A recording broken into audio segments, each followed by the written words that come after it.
5 seconds. It must be over a year since I first expressed my desire to have a frank dialogue with the representatives of organized labor. I am glad that my colleague has now arranged such a meeting and that you have responded to our invitation. This is one of the most crucial meetings in recent years. We are at a significant stage in the evolution of our political and economic system. Trade union leaders of allegiance to different political ideologies. Such diversity is expected in an open democratic society. I do, however, hope that within the broad spectrum of organized political opinion ranged around this table, there is a basic unity of purpose and a determination to jointly explore avenues of cooperation in tackling our problems of poverty and social justice. The Minister of Labour and Employment has posed certain specific issues for your consideration. I sincerely hope that at the end of our deliberations, certain definite considerations are reached. For this, it is necessary to require for their solution to approach the problems facing us with temper and spirit required for their solution. We have here leaders who speak for organized labor, who seek to reflect their hopes and aspirations and to ventilate their grievances.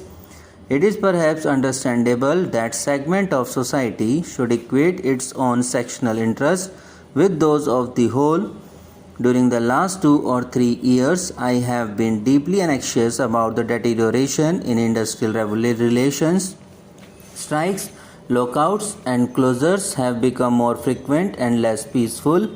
One wonders whether those who speak for management always keep in view the larger picture of Indian poverty. We have strong trade unions to struggle for the interest of labor. We have equally vocal and close-knit organizations of management, keen and able to project their point of view, but who is to look after the interest of the vast numbers of the unorganized and the voiceless?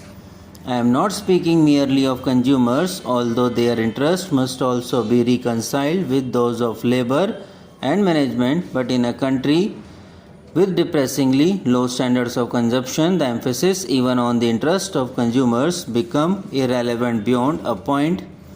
When trade union leaders talk of protecting the living standards of the working class, or when managements use sophisticated jargon about incentives, they hardly seem to show any concern about the problems of the really poor people.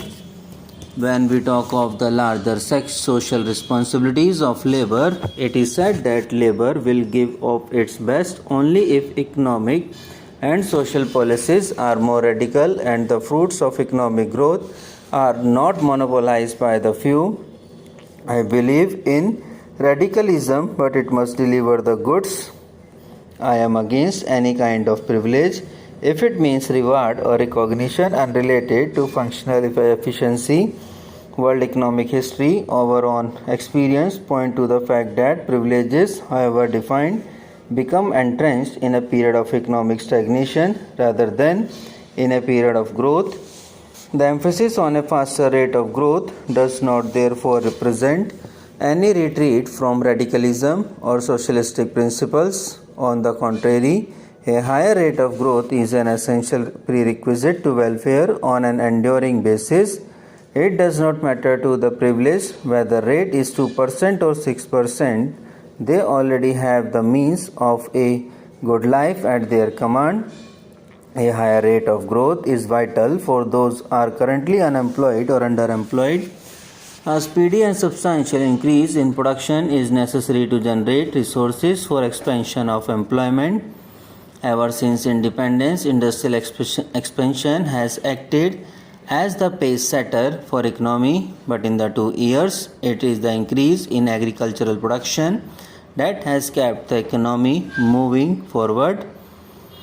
The growth of agricultural production since 2007-8 has been satisfactory and has helped to maintain a moderate increase in per capita income, but industrial production has failed to reach its targets.